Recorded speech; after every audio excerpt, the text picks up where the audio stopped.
What is going on, everyone? It's your guy, Cole Jackson, back here on Road Graders. Welcome back into the Baltimore War Room, and we're going to be talking about free agency, getting you guys set up. Obviously, we are through day one of the legal tampering period.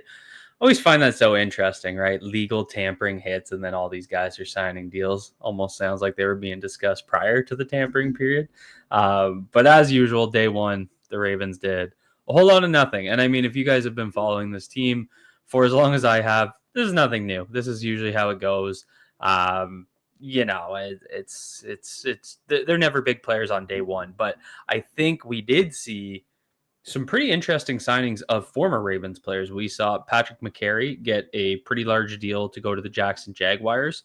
We saw Brandon Stevens get a pretty big deal. I was surprised by how much money he got to the Jets, I believe.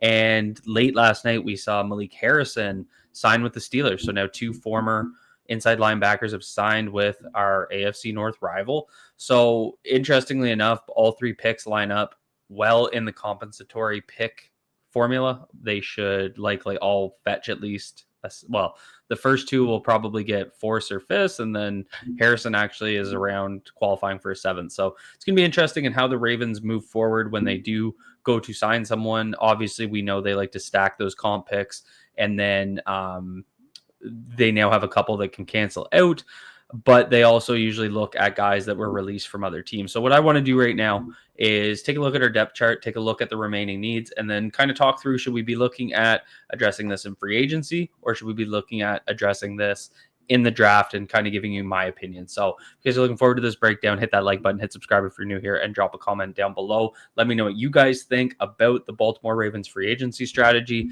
Where should they be looking to spend?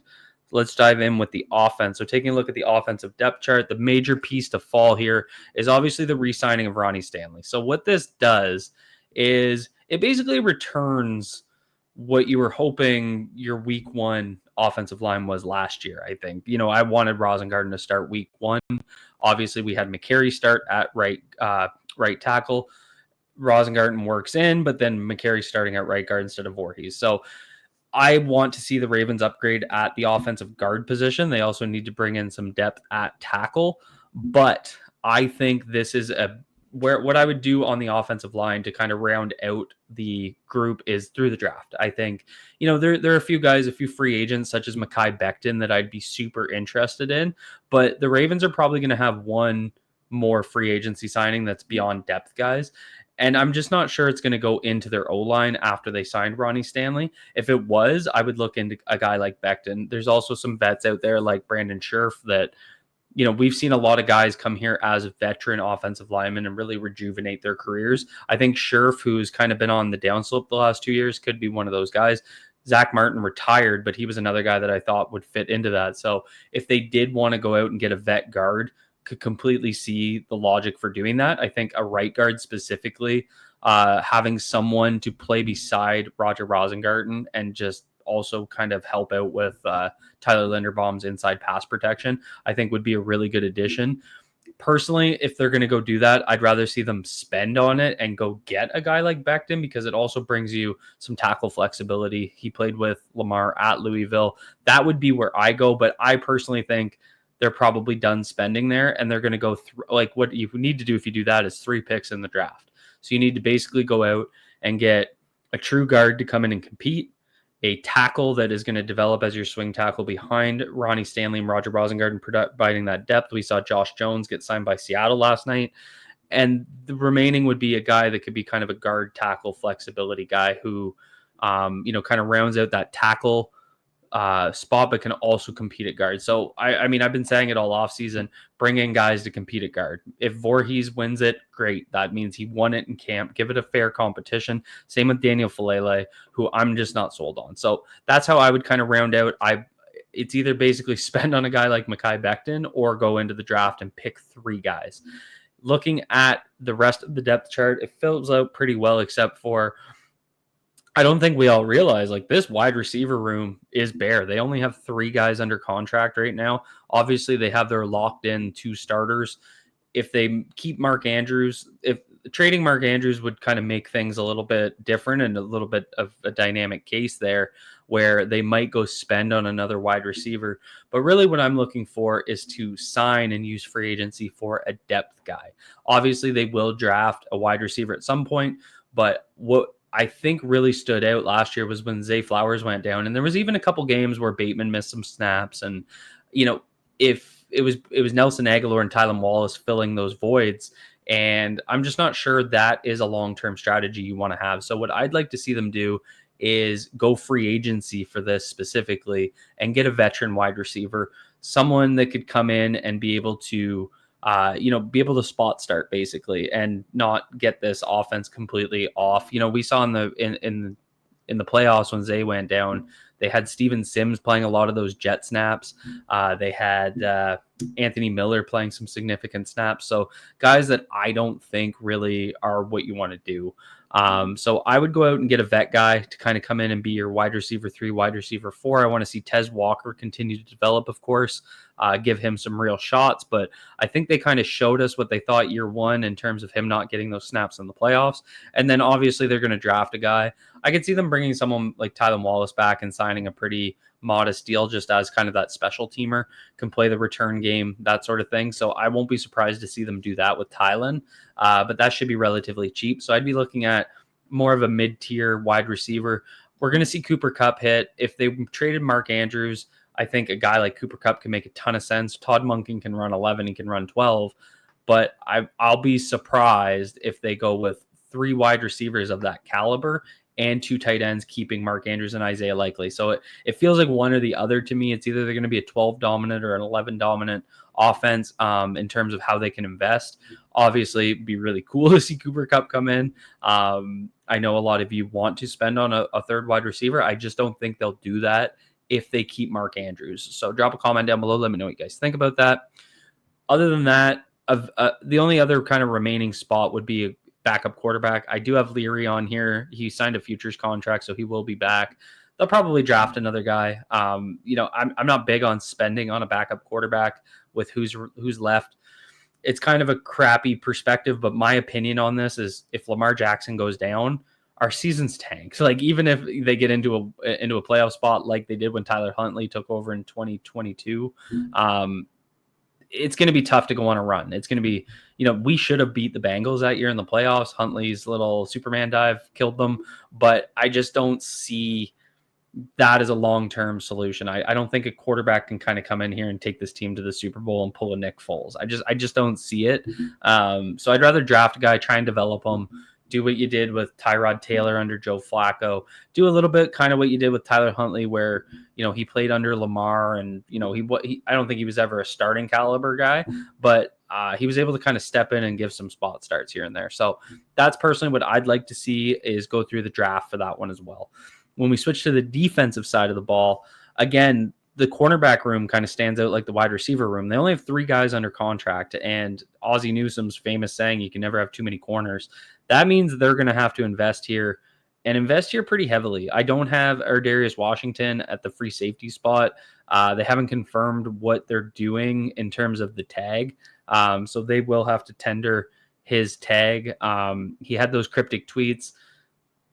The way it read to me, and I mean, I'm just kind of speculating off. He tweeted bet, which he did in 2021 when he signed with the Ravens, but then he tweeted standing on business anyway in 2025, which kind of made it seem like they didn't agree to a contract extension, and they told him they were going to hit him with one of the franchise tenders, one of the restricted free agency tenders. So what I'm expecting based off those cryptic tweets, and again, just kind of speculating, they could reach an extension at any point. It sounds like they're probably going to go with the right of first refusal, where they'll kind of give him, I think it carries around a $3 million cap hit, and teams can offer sheet him, and the Ravens will have the opportunity to match. I know they've been trying to work out a deal, a 2-3 year deal. Ardarius played really well last year, and I would imagine with his injury history, the Ravens probably trying to lowball him and get in there and get him re-signed. So he'll be tendered for sure. It's all going to be about whether or not a team offers him a an offer sheet and whether or not he signs it. So that'll really change what the safety room looks like. If Ardarius is back, I think they could add there because Kyle Hamilton we want him to be able to be flexible and have 3 safeties. But I think getting Ardarius back, especially in a multi-year deal, if they did go the extension route, could change where they invest. It'd probably be in the draft and not through free agency. Corner, I think you need to sign someone to come in and compete as a vet. We've seen the last few years, the Ravens have kind of prioritized that. They had Ronald Darby 2 years ago. They had Trey White last year, who they traded for. So right now, as it stands, you have Marlon Humphrey, and Arthur Mallett is kind of an interesting one. He couldn't get healthy last year, but if he is healthy, he can slide into your slot corner spot and move Marlon Humphrey back outside. So I think how they handle Marlon Humphrey is going to be interesting because he's played so well in the slot the last couple of years when he's been able to do it. And he can always push outside when they bring Kyle Hamilton down. So he has that flexibility. So, do you go out and get an outside corner? Do you get a slot corner? They're definitely going to go the draft route with an outside corner. I'd look to see them bring in kind of a mid-tier vet into that outside corner so they can maintain their options and how they deploy their corners. Marlon Humphrey can play inside and outside. Kyle Hamilton can come down. So you can kind of see there's 2 different ways there to address it. It's either you bring in a safety, which allows Kyle Hamilton to come down, or you can get a outside corner, which allows Hamilton to kind of roam, play the overhang safety role, move down into the box, be flexible that way, and also have Marlon Humphrey in the slot. So there's so many options there. I think it's important to get a safety and a corner so that you just kind of maximize how you can deploy your guys. You can play matchups, all that sort of thing. Personally, I think they'll sign a free agent veteran corner and also draft both a safety and a corner, and that's how they're going to kind of round out that room. They'll probably actually draft 2 corners just to round out. They need 6 guys and they only have 3 on their roster. So I would expect a couple of signings, and then they'll bring in special teamers like they did last year with Christian Matthew and, a guy that kind of hung around all year. So I'm expecting them to do that as well. So that kind of rounds out the backside, but the front 7 needs some investment as well. So obviously we'll start with the linebacker spot just because, again, like corner, there's just some X's on here, right? So they're going to have to bring in at least 2 linebackers. We saw Malik Harrison, like I mentioned, go to Pittsburgh. So it's all going to be about where they invest. I think they'll bring back a vet like Chris Board, who, Trent Simpson struggled last year and they weren't able to trust him down the stretch. So they brought in a bunch of vets.